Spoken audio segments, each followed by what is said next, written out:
वंदे अहम श्रीगुरो श्रीयुतपदकमलं श्रीगुरून् वैष्णवांश्च श्रीरूपं साग्रजातं सहगणरघुनाथान्वितं तं सजीवम् साद्वैतं सावधूतं परिजनसहितं कृष्णचैतन्यदेवं श्रीराधाकृष्णपादान् सहगणललिता श्रीविशाखान्वितांश्च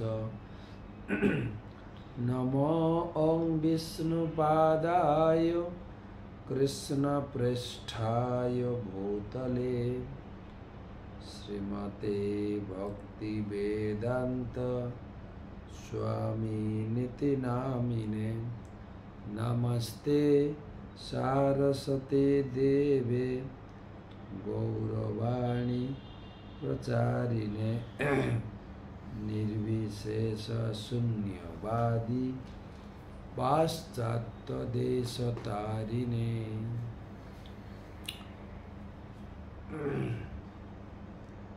कृष्णाय वासुदेवाय देवकी नंदनाय च नंदगोपकुमाराय गोविंदाय नमो नमः। तप्त कांचन गौरांगे राधे वृंदावनेश्वरी वृषभानुसुते देवी प्रणमामि हरिप्रिये। जयतां सुरतौ पंगर्मम मंदरमतिर्गति मत्सर्वस्व पदाम्बुजौ श्री राधा मदन मोहन। जय श्री कृष्ण चैतन्य प्रभो नित्यानंद श्री अद्वैत गदाधर श्रीवासदि श्री गौर भक्तबिंद। हरे कृष्ण कृष्ण कृष्ण हरे हरे हरे राम राम राम हरे हरे। ओम नमो भगवते वासुदेवाय ओम नमो भगवते वासुदेवाय ओम नमो भगवते वासुदेवाय। नारायणं नमस्कृत्य नरं चैव नरोत्तमं देवीं सरस्वतीं व्यासं ततो जयमुदीरयेत्। जत्पादपङ्कजपलाशविलासभक्त्या कर्माशयं ग्रथितमुद्ग्रथयन्ति सन्तः तदन्नरिक्तमतयो जतयोऽपिरुध्य शतगुणस्तमरणं भज वासुदेवं तमादिदेवं करुणानिधानं तमालवर्णं सुहितावतारम् अपार संसार समुद्रसेतुं भजामहे भागवत स्वरूपं। ग्रंथराज श्रीमद्भागवतम चतुर्थ स्कंध चतुर्विंशति अध्याय आजकेर आलोचना एक पंचतीतम 51 নম্বর শ্লোক থেকে আলোচনা প্রসঙ্গ। মহাদেব শিব তিনি ভগবানের মহিমা বর্ণন এবং রূপের বর্ণনা দিচ্ছেন প্রচেতাদের তথা আমাদের। শিব ঠাকুরের ঈশ্বর বন্দনা।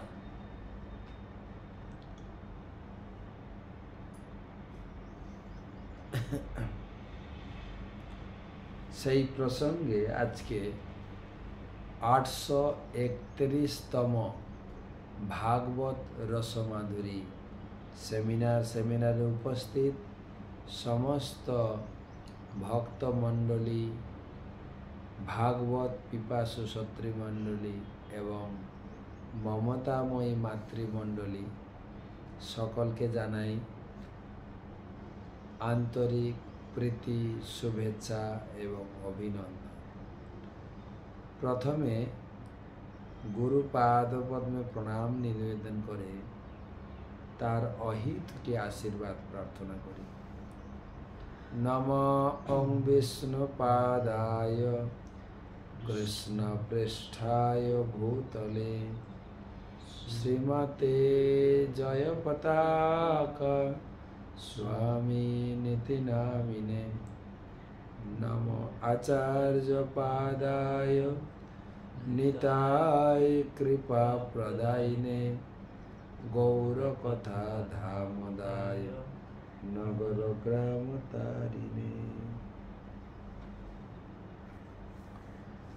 जश्च भागवतम शास्त्रं वाचेद अर्थतोहनिशम् जन्म कोटि कृतं पापम नश्यते नात्र संशय।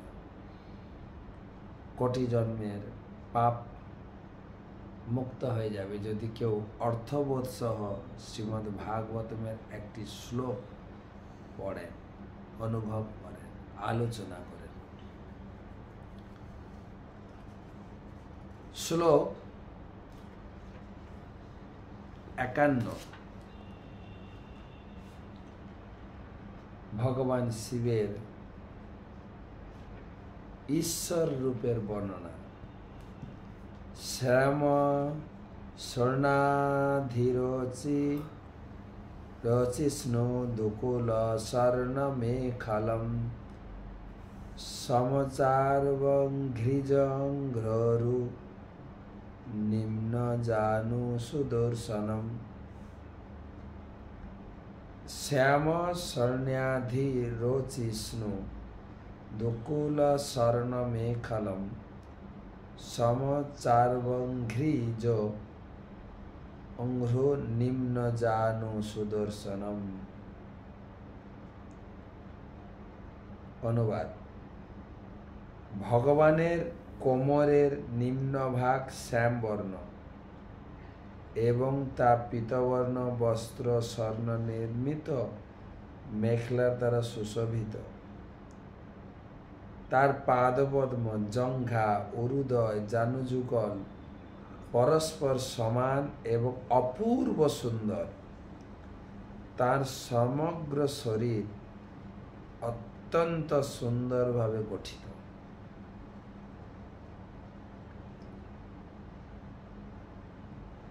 শ্যাম স্বর্ণাধিরোচিষ্ণু।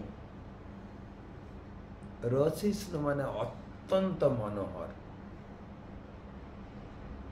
বিশেষ করে কোমর ভাগ, কোটি দেশ বলে কোমর ভাগ। আর দুকুল স্বর্ণ মেখলম। ভগবান কোটি দেশ সুন্দর, আবার কোটি দেশ এত সুন্দর বস্ত্র এবং অলঙ্কার দিয়ে, কোমর বন্ধনী যা বলে, কোমর বন্ধনী সাজানো হয়েছে। স্বর্ণ মেখলম। মেখলম মানে হচ্ছে কোমর বন্ধনী, স্বর্ণ, সোনার দ্বারা। আমরা তো প্যান্ডেলে মূর্তিকে সোলার দিয়ে সাজিয়ে দিই। এখানে ভগবানকে শিব ঠাকুর বলছেন স্বর্ণ মেখলম, আমরা ঘরে ঠাকুর রাখতে ভালোবাসি, ঠাকুর সেবাও করতে চাই, কিন্তু কিভাবে ঠাকুর সেবা করব তার বর্ণনা। ভগবানকে কি কাপড় পরাবেন? আমার তো বাজার থেকে জন্মদিনে পুজোর উপহার হিসাবে অনেক দামি দামি কাপড় কিনি। হ্যাঁ, যেরকম আমি যখন বাড়িতে ছিলাম, হ্যাঁ, এটা লোকগীতি, এই পুজো হলেই মেয়েরা গাইবে ওটা।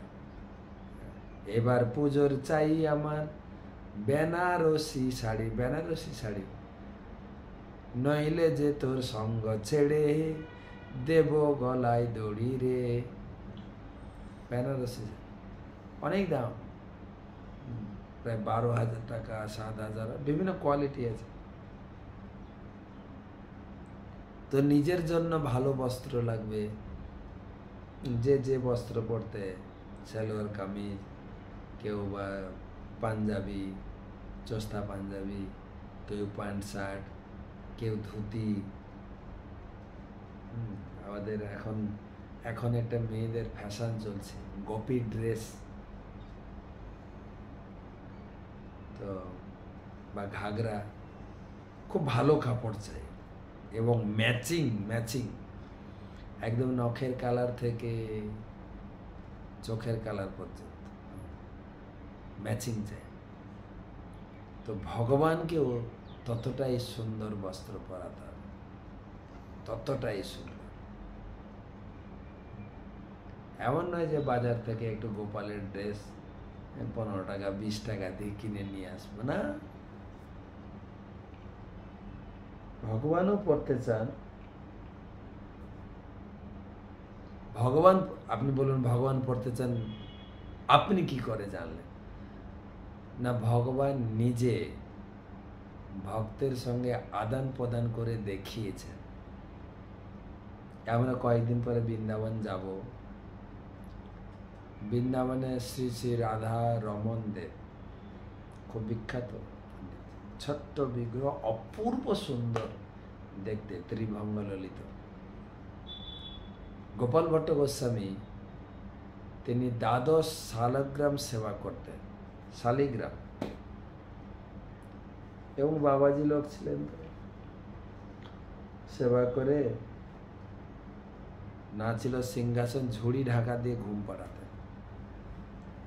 একজন শেঠ এসেছিল বৃন্দাবনে, তার খুব অভিলাষ ছিল বৃন্দাবনে যত মন্দির, রাধা গোবিন্দ, রাধা গোপীনাথ, রাধা মদন মোহন, রাধা বাঁকে বিহারী, রাধা শ্যাম সুন্দর, গোকুলানন্দ, যত বিগ্রহ আছে সব বিগ্রহকে আমি সুন্দর আভূষণ গয়নাগাটি দিয়ে সাজাবো, সোনা রূপা চাঁদি, যার যা দরকার,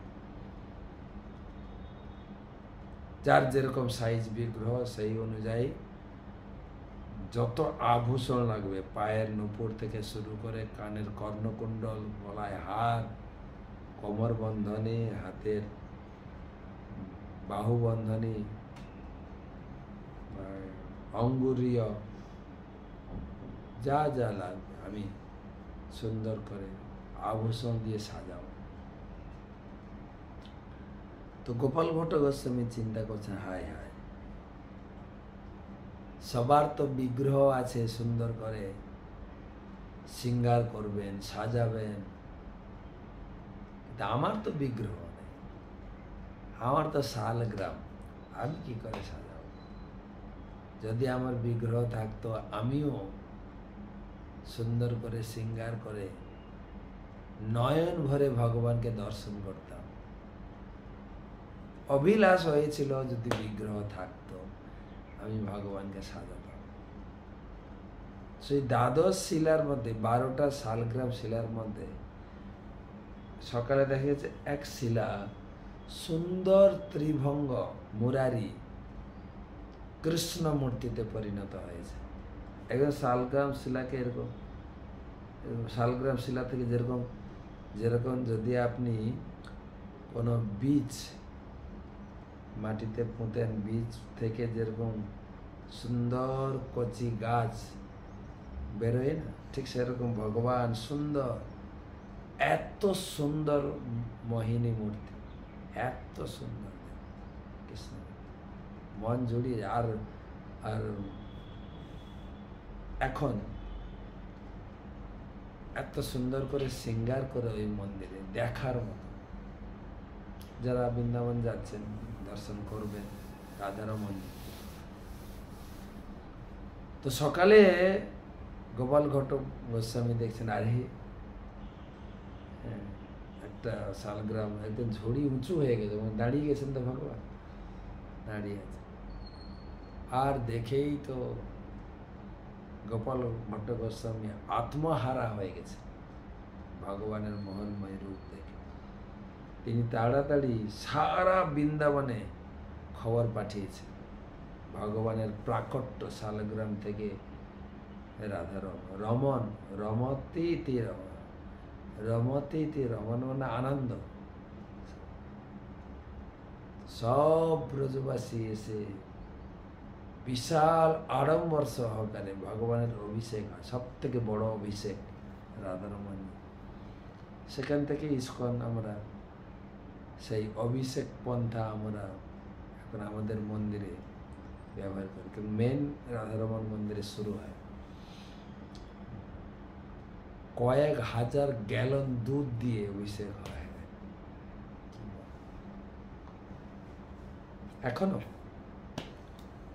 তো ভগবান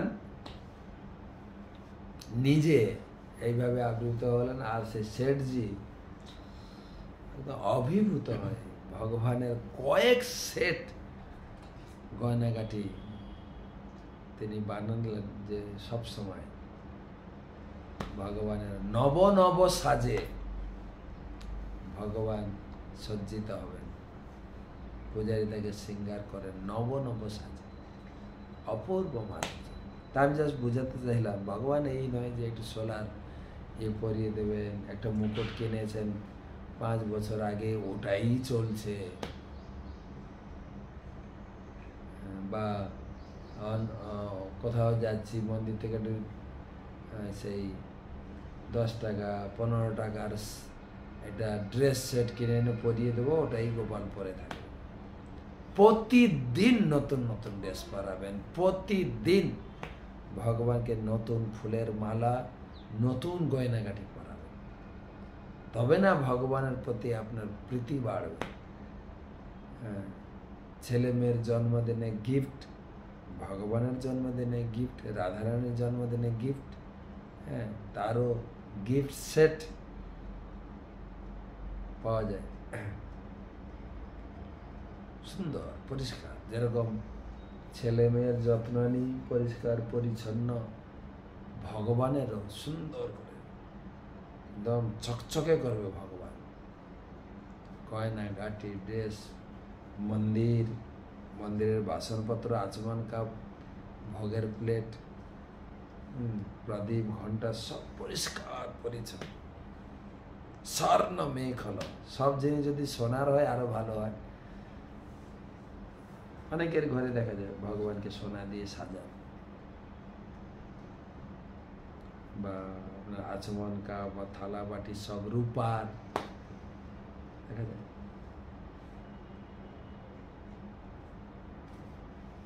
স্বর্ণ মেঘলম সমচাবঘ্রিং জঘোরুং অঙ্ঘ্রি চারু। অঙ্ঘ্রি মানে হচ্ছে শ্রীপাদ পদ্ম, আর চারু মানে সুন্দর। জঙ্ঘ উরু জঙ্ঘ জানু, নিম্ন জানুদ্বয়, জানু সুদর্শন, সবকিছু সুন্দর। ভগবানের সর্বাঙ্গ,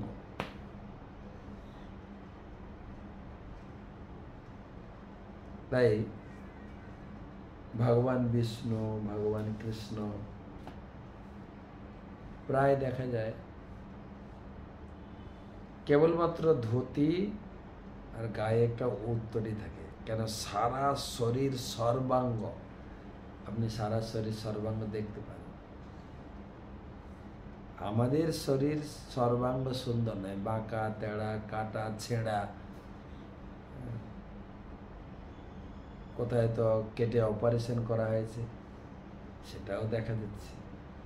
প্রভু, এটা আপনার গায়ে কিসের দাগ?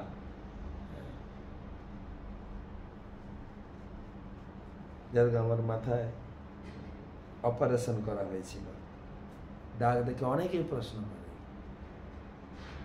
এটা কিসের দাগ মহারাজ? তা আমাদের শরীরে কাটা ছেঁড়া ফোড়া কত রকম দাগ, সেই জন্য আমাদের ভালো ভালো কাপড় পরে শরীরটাকে আমরা ঢাকা দিয়ে রাখি, আমার শরীরের এই খোঁতগুলো যেন না দেখা যায়।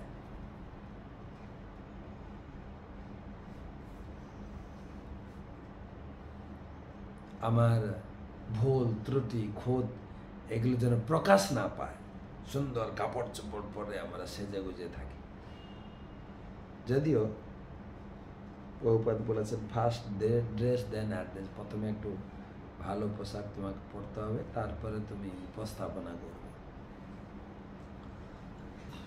সবকিছু সুন্দর, সুদূর সনম সমচা ভঙ্গি উরু নিম্ন জানু সুদূর সনম, সবকিছু চরণ থেকে একদম ভগবানের দর্শন পর্যন্ত, এবং সেই সঙ্গে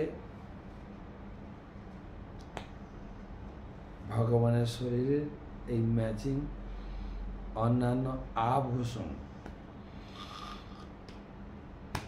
আরো সুন্দর লাগে। প্রভুপাদ লিখছেন শ্রীমদ্ ভাগবতে ষষ্ঠ স্কন্ধে 3য় অধ্যায় 20 শ্লোকে 12 জন মহাজনের উল্লেখ করা হয়েছে, শিব তাদের অন্যতম। মহাজন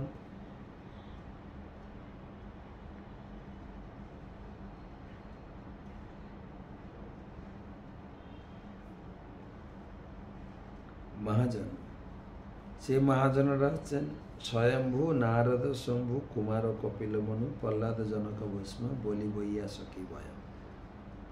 যে সমস্ত নির্বিশেষবাদীরা সাধারণত শিবের পূজা করে, তাদের কর্তব্য হচ্ছে সচ্চিদানন্দ বিগ্রহ সম্বন্ধে অবগত হয়। এখানে শিব অত্যন্ত কৃপাপূর্বক ভগবানের দেহের সৌন্দর্য বিস্তারের বর্ণনা করেছে।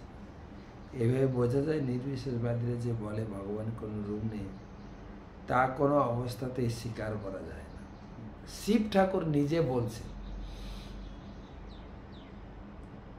তো যারা আমরা শিব ভক্ত, দেবদেবীর ভক্ত, কৃষ্ণ ভক্ত, এই সবার জন্য, কেননা মহাদেব বাচ, শিব ঠাকুর বর্ণনা করেছে ভগবানের, শিব ঠাকুরের মুখে ভগবানের রূপের বর্ণনা।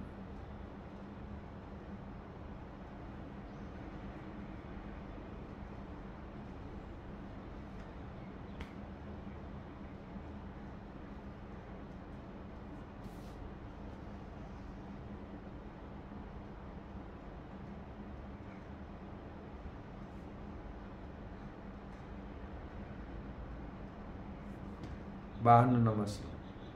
তদা শরত পদ্ম পলাশরোচিষা নখ দুর্ভির্ণ অন্তরঘম বিধুন্নতা পদর্শয়সীয়মপাস্ত সাধসম পদম গুরো মার্গ গুরুস্তমোজুষম। পদা শরৎ পদ্ম পলাশ রোচিষা নখ দুর্ভির্ণ ঘর রঘম বিধুন্নতা পদর্শয় শ্রিয় অপাস্ত সাধসস পদম গুরো মার্গ গুরুস্ত মজুষাম।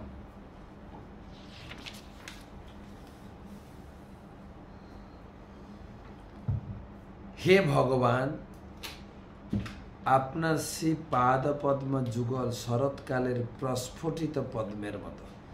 শরৎকালের পদ্ম, শরতের শিশির ছোঁয়া, সেই পদ্মের সৌন্দর্য ভগবানের পাদযুগল।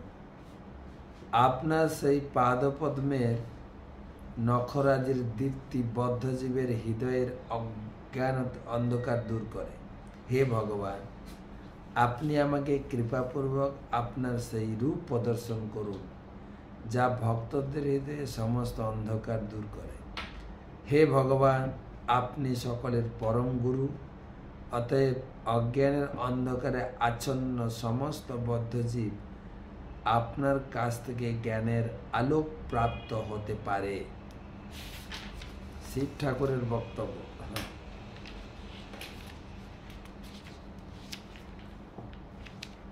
অনেক কথা এক একটা শ্লোকের ভিতরে দিয়েছে।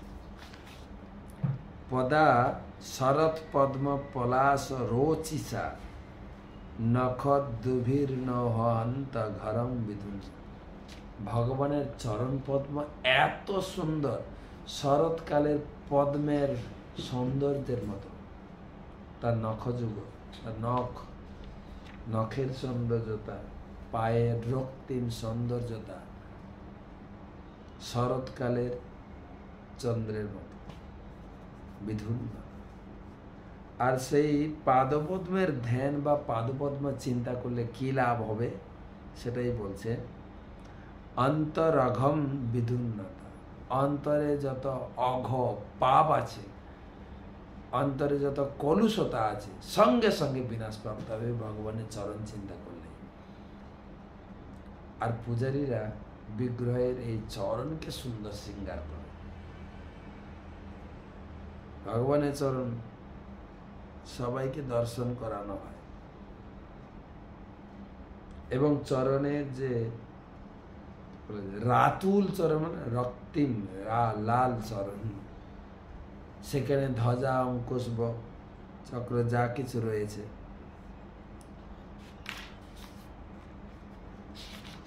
সে চিন্তা মাত্রেই সমস্ত প্রকার অজ্ঞান অন্ধকার দূর করে। পদর্শয়সীয় পাস্ত সাধস পদম গুরু মার্গত মজুসাম। ভগবান হচ্ছেন সমস্ত কিছুর হৃদয়ের অন্ধকার দূর করেন এবং আপনি হচ্ছেন পরম গুরু, আপনি জ্ঞানের আলোক প্রদান। পরম গুরু আমরা সবাই ভগবত গীতার জ্ঞান বা ভাগবতমের জ্ঞান লোকের কাছে তুলে ধরি। ভগবান সকলের জন্য সেটাই রেখে গেছে।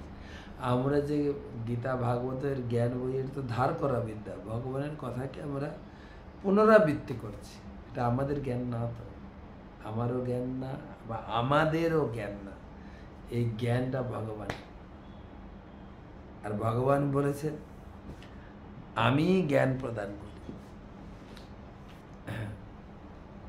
যারা আপনারা আমার গীতা ক্লাস শুনছেন, প্রতিদিন একটা করে শ্লোক 3 মিনিটের, আশা করি সবাই পাচ্ছেন এই এই ক্লাসটি, গীতা ক্লাস। সকালে উঠেই 3 মিনিট গীতা শুনবেন এবং প্রচুর পরিমাণে লোককে শেয়ার করবেন। প্রচুর, যত শুনবো ততই হৃদয়ের কলুষতা দূর হবে আর ততই জীবনের আনন্দ ফিরে পাবো। আজকে সকালে একটা গীতা মাহাত্মের শ্লোক পড়ে শোনাচ্ছিলাম। সংসার সাগরম ঘোরম তক্তুম ইচ্ছামি যো নরম। এই সংসারে কত দুঃখ, কত শোক, কত আনন্দ, কত সুখ রয়েছে, সবকিছু মিলে পুরো সুখী না, পুরো দুঃখী না। এই চিরস্থায়ী সুখ বা চিরস্থায়ী দুঃখ মেটানোর জন্য আমাদের প্রতিদিন গীতা পড়তে। গীতা নামম সমাসাদ্য পারম জাতি সুখে না। কেউ যদি কেবলমাত্র সুখ লাভ করার ইচ্ছা পোষণ করে, গীতাকে আশ্রয় করে। গীতা নামম, গীতার জ্ঞান হচ্ছে নৌকার মতো, আমাকে সুখের সন্ধানে বয়ে নিয়ে যাবে। তো সেটাই বলছে অন্ধকার দূর করে। গুরুদেবের নির্দেশে আমরা শুরু করেছি এই গত জানুয়ারির 1 তারিখ থেকে 3 মিনিটের গীতা ক্লাস। যারা পাচ্ছেন না আপনারা লিখবেন, আমি সবাইকে পাঠাচ্ছি, যদি না পেয়ে থাকি আমার একবার পাঠাতে পারবো।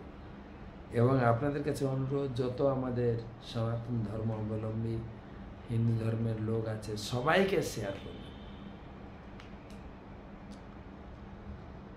তো সবাই ভগবানের কাছ থেকে জ্ঞানের আলোক প্রাপ্ত হতে পারে। কেন ভগবান সে কথাও গীতায় বলেছেন, তেষাম এবানু অনুকম্পার্থম অহম অজ্ঞানজম তম নাশয়ামি আত্মভাবস্থ জ্ঞান দীপেন ভাস্বত। আমি সকলের হৃদয়ে বসে জ্ঞানের প্রদীপ প্রজ্বলিত করে অজ্ঞানতা দূর করি। প্রভুপাদ অনেক বড় তাৎপর্য দিয়েছেন এই শ্লোকের উপরে, অনেক বড়। হে ভগবান, তাৎপর্য, শিব এইভাবে প্রামাণিক রূপে ভগবানের দেহের অঙ্গ প্রত্যঙ্গের বর্ণনা করেছে।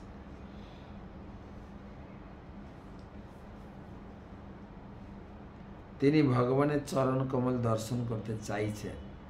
যখন কোনো ভক্ত ভগবানের দিব্য রূপ দর্শন করতে চান তখন তিনি ভগবানের দেহের ধ্যান শুরু করেন এবং শ্রীপাদপদ্ম থেকে শ্রীমদ্ ভাগবতকে দিব্য বাণী রূপে ভগবানের প্রকাশ বলে বিবেচনা করা হয়।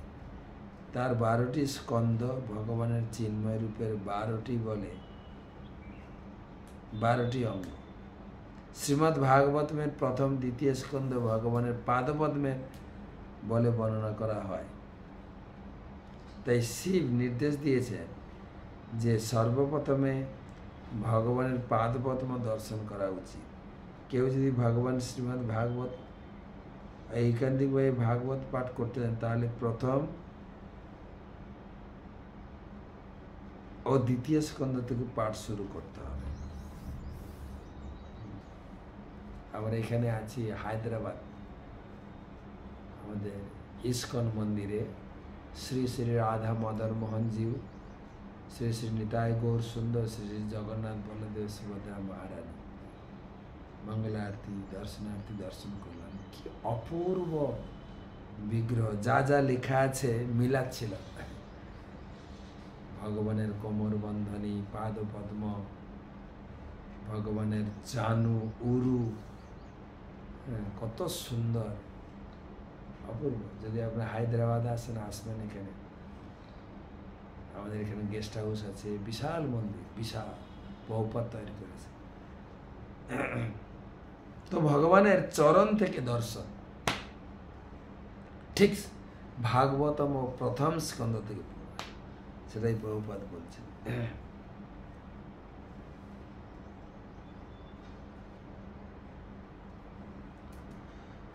ভগবানের চরণ কমলের সৌন্দর্যের উপমা শরৎকালের পদ্ম পলাশের সঙ্গে তুলনা করা হয়েছে। প্রকৃতির নিয়মে শরৎকালে নদী ও সরোবরের ঘোলাটে অথবা কর্দমাক্ত জল স্বচ্ছ হয়ে যায়। ঠিক সেই সময় পদ্ম ফোটে, তা অত্যন্ত উজ্জ্বল ও সুন্দর বলে প্রতিভাত হয়। পদ্ম ফুলের তুলনা ভগবানের শ্রী পাদপদ্মের সঙ্গে করা হয়। সেই পদ্মদলের তুলনা করা হয় ভগবানের পায়ের নখের সঙ্গে। ভগবানের পাদপদ্মের নখ অত্যন্ত উজ্জ্বল, যা ব্রহ্মসংহিতায় প্রতিপন্ন হয়েছে। আনন্দ চিন্ময় সমুজ্জ্বল বিগ্রহস্য, ভগবানের দিব্য রূপের প্রতিটি অঙ্গ আনন্দ চিন্ময় সদুজ্জ্বল।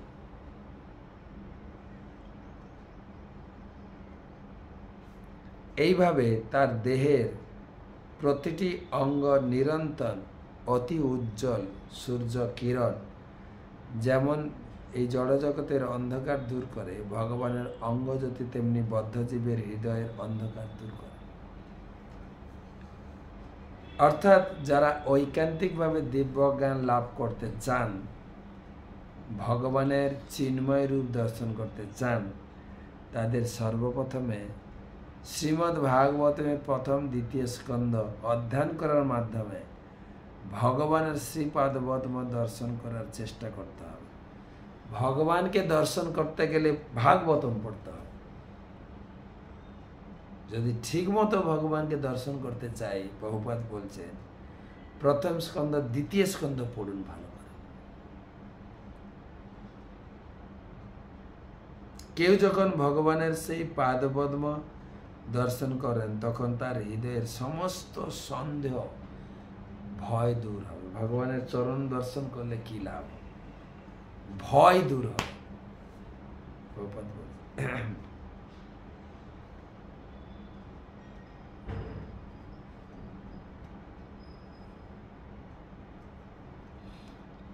শ্রীমদ্ ভাগবত গীতায় বলা হয়েছে আধ্যাত্মিক উন্নতি লাভ করতে হলে নির্ভয় হতে হবে।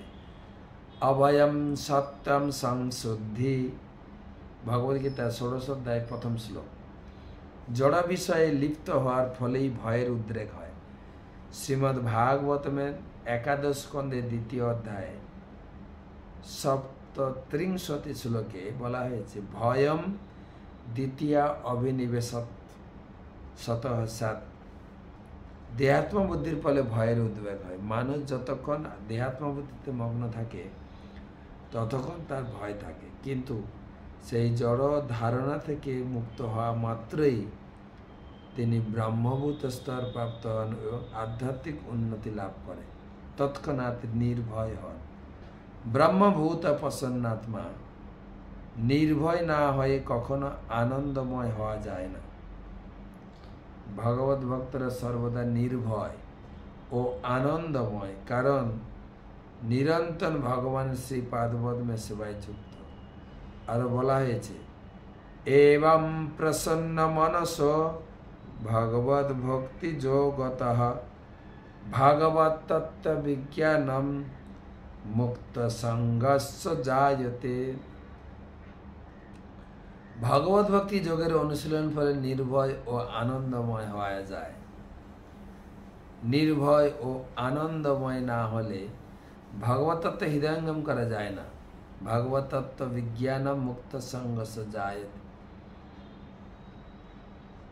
ভগবানকে বারবার দর্শন করুন, তাহলে নির্ভয়, কোনো প্রকার ভয় থাকবে না। ভগবানের নাম উচ্চারণ করলে সমস্ত ভয় দূর হয়ে যায়। সেজন্য ভগবানের আরেকটা নাম হচ্ছে বিপদ তারণ মধুসূদন, যিনি ভয় থেকে ত্রাণ করেন, বিপদ থেকে ত্রাণ করেন।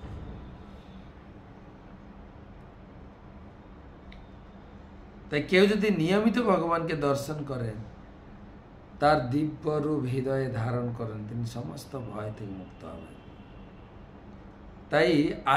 তাই ভক্তিযোগ অনুশীলন করার জন্য শিব সকলকে উপদেশ দিয়েছে যে ভয় থেকে যদি মুক্ত হতে চাও ভগবানের শরণাপন্ন।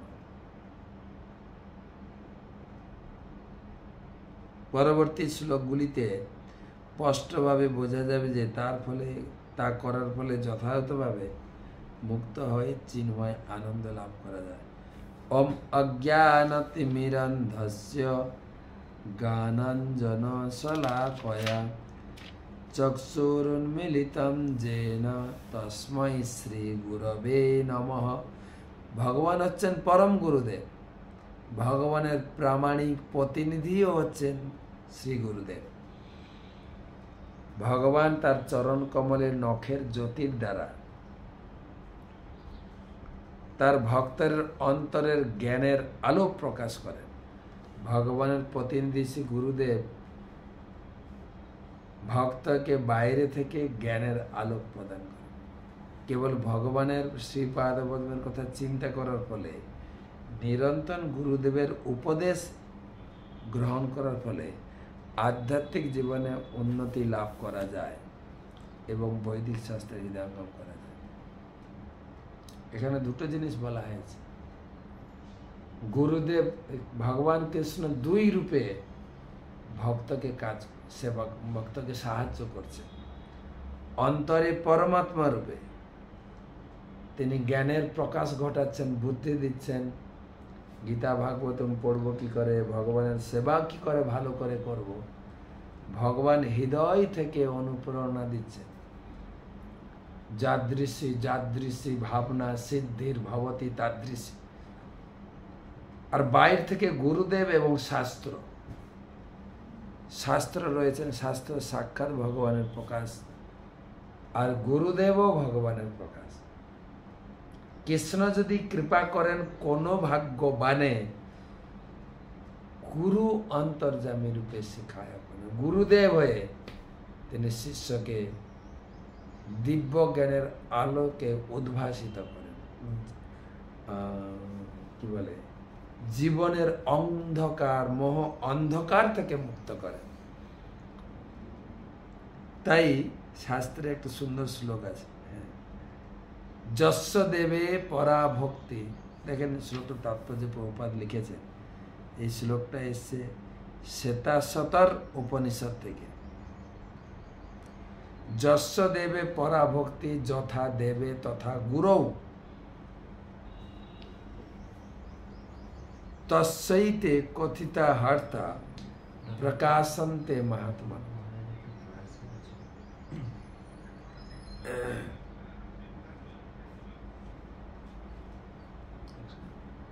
যস্য দেবে পরা ভক্তি,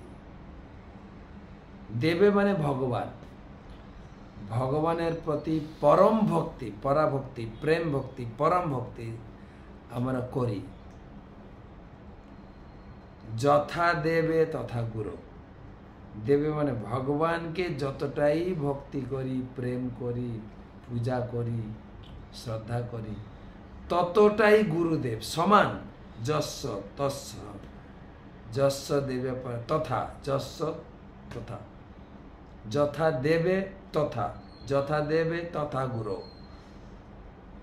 যতটাই গুরুদেব, যতটাই ভগবানকে ভক্তি করি, প্রেম করি, শ্রদ্ধা করি, পূজা করি, তথা গুরু, ততটাই গুরুদেবের প্রতি। তাহলে কি লাভ হবে? তস্যৈতে কথিতা হি অর্থে প্রকাশন্তে, তাহলেই হৃদয়ে হে বৈদিক জ্ঞানের প্রকাশ হবে। হৃদয়ে বৈদিক জ্ঞান কি করে প্রকাশিত হবে তার একটা টিপস শাস্ত্রে দেওয়া হয়েছে। গুরুদেবকে শ্রদ্ধা করে গুরুদেবের মুখারবিন্দ থেকে সেই উপদেশ হৃদয়ে ধারণ করে। কেবল শাস্ত্র পড়লে জ্ঞান আসবে না, গুরুদেবের মুখ থেকে যখন আমরা শুনবো তখনই সেই জ্ঞান হৃদয়ে প্রকাশিত। নাম জপ করছি, কিন্তু যখনই গুরুদেবের মুখ থেকে শ্রবণ করে নাম জপ শুরু করব, তখনই বাস্তবিক পক্ষে আমরা নাম জপের ফল পাবো, নাম জপের প্রতিক্রিয়া হৃদয়ে প্রস্ফুটিত হবে। তো আজকে তো মাত্র দুটো শ্লোক পড়লাম।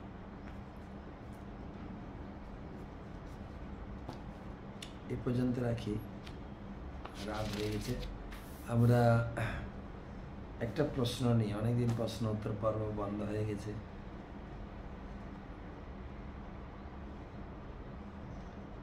তো প্রশ্ন থাকলে আপনি পাঠাবেন হোয়াটসঅ্যাপে, টেক্সট করে পাঠাবেন।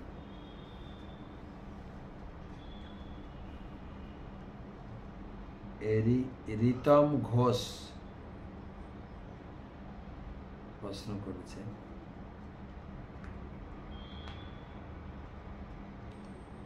নদিয়া থেকে।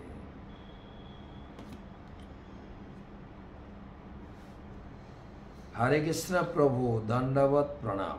আচ্ছা, যদি কোনো গুরুদেবের চরণাশ্রয় হয়ে থাকে, আবার সেই গুরুদেব যদি দেহ ছেড়ে চলে যান, শিষ্যের কি আর দীক্ষা হবে না? শিষ্যের কি করে দীক্ষা হবে? কৃপা করে জানান। প্রথম কথা আছে, আপনি যে সম্প্রদায় থেকে দীক্ষা নিতে চাইছেন, মূলত সেই সম্প্রদায়ে শুধু গুরু নয়, আপনাকে যিনি গাইড করছেন, শেখাচ্ছেন, অনেক গুরু আছেন। বত্মপদর্শক গুরু, শিক্ষা গুরু, দীক্ষা গুরু,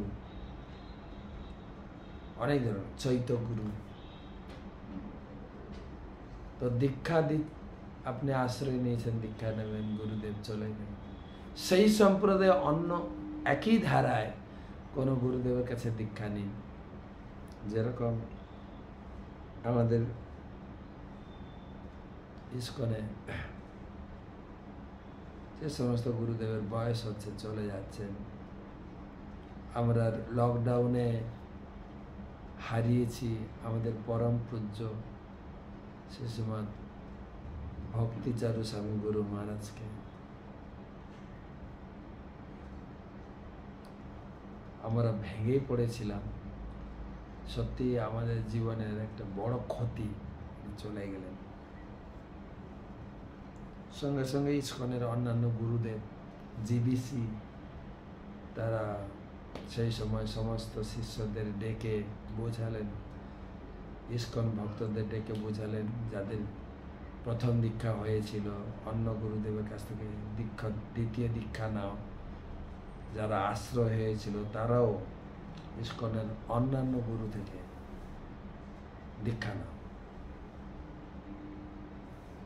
এবং যারা যারা হরিনাম নিয়েছে এক গুরুর কাছ থেকে, দ্বিতীয় দীক্ষা নিয়েছে না আরেক গুরুর কাছ থেকে, দুজনই তো তোমার গুরুদেব, দুজনেরই প্রণাম মন্ত্র গাইতে, ভোগ লাগানোর সময়, আরতি করার সময় দুজন গুরুদেবকে পূজা করতে হবে। তাই আপনার প্রশ্নের উত্তর হচ্ছে, সেই যদি আপনি ইস্কনে দীক্ষা নিয়ে থাকেন, ইস্কনের অন্য গুরুদেবের কাছ থেকে দীক্ষা নিন। যদি আপনি গৌড়ীয় মঠে থাকেন, গৌড়ীয় মঠে সেই মন্দিরের তত্ত্বাবধানে থেকে অন্য কোনো গুরুদেবের কাছে দীক্ষা নিন, তারা যেভাবে আপনাকে নির্দেশ দেবে, পরিচালনা করবেন সেইভাবে। তো অবশ্যই দীক্ষা নিতে হবে। আজকের আলোচনার সঙ্গে আপনার প্রশ্ন মিল রয়েছে। গুরুদেবের কৃপা হলে হৃদয়ে এই ভাগবত জ্ঞান, দিব্য জ্ঞানের কাজ করবে। ঠিক আছে, তাহলে আজকে এই পর্যন্ত রাখি। সবাই ভালো থাকবেন, সুস্থ থাকবেন। আমি এখানে আরো 2 দিন আছি, এখান থেকে আপনাদের সঙ্গে